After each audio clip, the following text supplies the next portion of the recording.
बात जब अमेरिका की होती है तो दिल में दो ही ख्याल आते हैं, एक तो हॉलीवुड की चमक दमक और दूसरा वहां का डॉलर जो हमारे रुपए को अक्सर आंखें दिखाता रहता है। लेकिन जनाब, इस बार हवा का रुख कुछ बदला बदला सा है। वो कहते हैं ना कि व्यापार और प्यार में सब जायज है, लेकिन जब बात दो मुल्कों की हो तो प्यार कम और व्यापार ज्यादा होता है। प्रधानमंत्री मोदी और अमेरिकी राष्ट्रपति डोनाल्ड ट्रंप के बीच हुई फोन कॉल ने मानो अटके हुए पहियों को घुमा दिया। सालों से जिस डील पर धूल जम रही थी, जिस पर तारीख पे तारीख मिल रही थी, अब वो इंटरिम ट्रेड डील यानी अंतरिम व्यापार समझौते की शक्ल में हमारे सामने है। लेकिन रुकिए, ताली बजाने से पहले जरा ये जान लीजिए कि इस हाथ देने और उस हाथ लेने के इस खेल में किसकी जेब भरी है और किसकी जेब कटी है।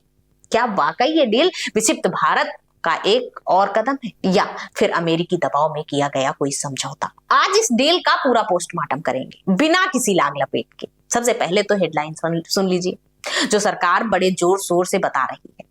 अमेरिका ने भारतीय सामानों पर लगने वाले इंपोर्ट टैक्स यानी टैरिफ को 50% से घटाकर सीधे 18% कर दिया है। जी हाँ, 50 से 18। सुनने में तो ये किसी बम्पर दिवाली सेल जैसा लगता है। इसका सीधा मतलब ये है कि अब भारत का माल अमेरिका में सस्ता बिकेगा। हमारे टेक्सटाइल वाले, कपड़े सिलने वाले और हीरो की तराशने वाले कारीगरों के लिए ये वाकई अच्छी खबर है। सूरत के व्यापारियों और तिरुपुर के मिल मालिकों के चेहरों पर थोड़ी रौनक तो आई।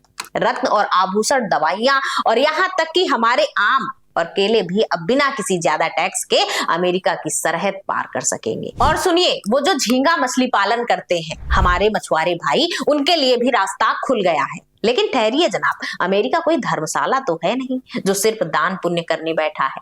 डोनाल्ड ट्रंप की नीति जो हम सब जानते हैं, अमेरिका फर्स्ट। अगर उन्होंने दरवाजा खोला है तो बदले में कुछ ना कुछ तो जरूर मांगा होगा। और यहीं पर कहानी दिलचस्प हो जाती है। याद है आपको वो हार्ले डेविडसन बाइक जिस पर कभी ट्रंप साहब ने खूब हल्ला काटा था कि भारत इस पर बहुत टैक्स लगाता है? तो भैया अब रास्ता साफ है।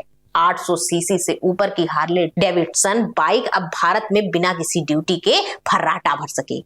यही नहीं, अगर आपका सपना है कि कई बड़ी सी अमेरिका कार में घूमे जिसका इंजन 3000 सीसी से ज्यादा हो, तो उन पर भी ड्यूटी घटाकर 30% कर दी गई है। अब आप कहेंगे कि आम आदमी का इससे क्या लेना देना, हम तो पैशन प्रो और अल्टो में खुश हैं। बिल्कुल सही बात है, ये बिग बॉयज टॉयज यानी रईसों के शौक के लिए है। लेकिन सरकार का तर्क है कि इससे भारत में लग्जरी गाड़ियों का बाजार खुलेगा। मगर अब आते हैं उस मुद्दे पर जहां पेच फंसा हुआ था। वो मुद्दा जो सीधे आपके और हमारे किचन से जुड़ा है, हमारे अन्नदाता से जुड़ा है, खेती किसानी से जुड़ा है। सालों से अमेरिका की गिद्ध नजर भारत के डेयरी मार्केट पर थी। वो चाहते थे कि उनका दूध, उनका पनीर, उनकी चीज भारतीय बाजारों में और आपके फ्रिज में घुस जाए। लेकिन यहाँ पीयूष गोयल और उनकी टीम ने एक लक्ष्मण रेखा खींच दी और ये मानना पड़ेगा कि इस मोर्चे पर सरकार ने अपनी रीढ़ की हड्डी सीधी रखी है। साफ कह दिया है कि दूध, दही, पनीर, मक्खन यानी डेयरी के किसी भी आइटम पर कोई समझौता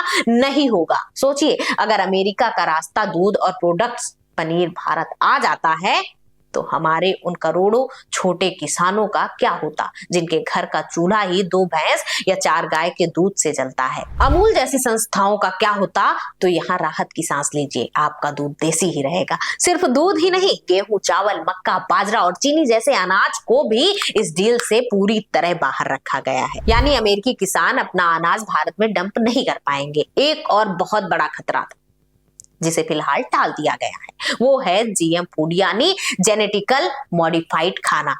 अमेरिका में ये बहुत आम है, लेकिन भारत ने साफ कह दिया कि हम अपनी थाली में लैब में तैयार किया गया ये फ्रेकन फूड नहीं परोसेंगे। तो अगर आप अपनी सेहत को लेकर फिक्रमंद थे तो फिलहाल बेफिक्र रहिए।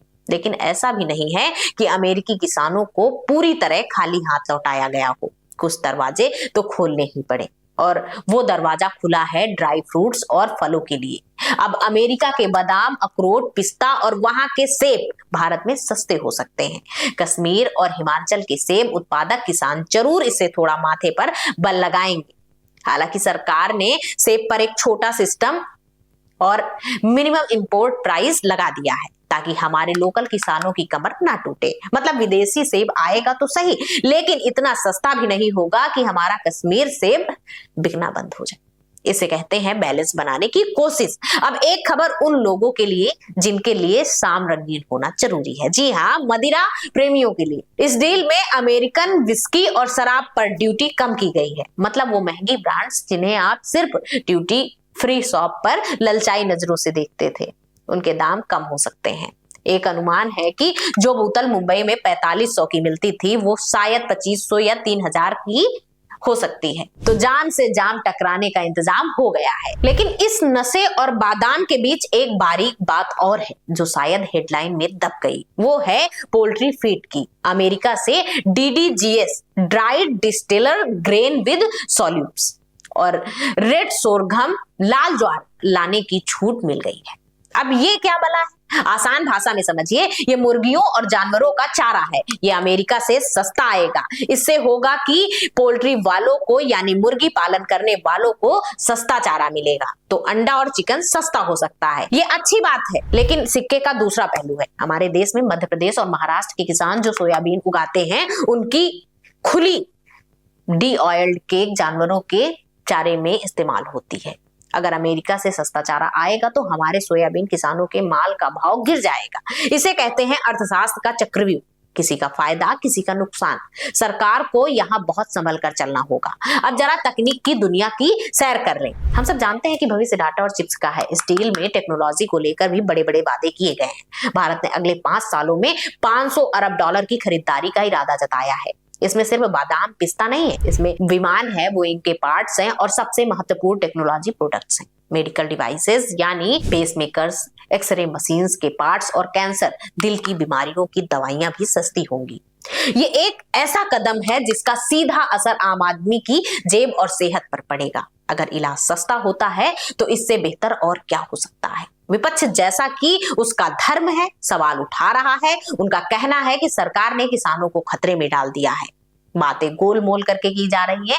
कांग्रेस और आरजेडी का कहना है कि ये तो बस शुरुआत है, धीरे धीरे खेती का दरवाजा भी खोल दिया जाएगा। लेकिन कृषि मंत्री शिवराज सिंह चौहान ने भोपाल से लेकर दिल्ली तक कसम खाकर कहा कि न जीएम फूड आएगा न किसान मरेगा। तो कुल जमा बात यह है जनाब कि ये एक अंतरिम समझौता है। मतलब ये सिर्फ ट्रेलर है, पूरी पिक्चर अभी बाकी है। अभी तो सिर्फ सगाई हुई है, शादी की बातचीत यानी बायलैटरल ट्रेड एग्रीमेंट BTA अभी होना है। भारत के लिए अच्छी बात यह है कि हमने सर्विस सेक्टर और अपने कारीगरों के लिए एक बड़ा बाजार खोल लिया है। अमेरिका के लिए अच्छी बात यह है कि उसे अपनी लग्जरी गाड़ियां, बादाम और टेक्नोलॉजी बेचने के लिए एक ग्राहक मिल गया है। लेकिन असली परीक्षा अब शुरू होगी जब सस्ता अमेरिकी माल बंदरगाहों पर उतरेगा और हमारे छोटे उद्योगों से टकराएगा। क्या हमारा मेक इन इंडिया इस मेड इन अमेरिका की बाढ़ को झेल पाएगा? क्या हमारे किसान इस ग्लोबल कंपटीशन में टिक पाएंगे? सरकार ने अपनी तरफ से सेफगार्ड यानी सुरक्षा कवच लगाने का दावा किया है, लेकिन राजनीति और कूटनीति के खेल में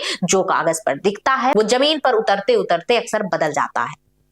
फिलहाल के लिए इतना ही समझिए कि वाशिंगटन से हवा तो चल पड़ी है। अब ये हवा भारत की अर्थव्यवस्था की पतंग को उड़ाएगी या उसकी डोर उलझाएगी, ये तो आने वाला वक्त ही बताएगा।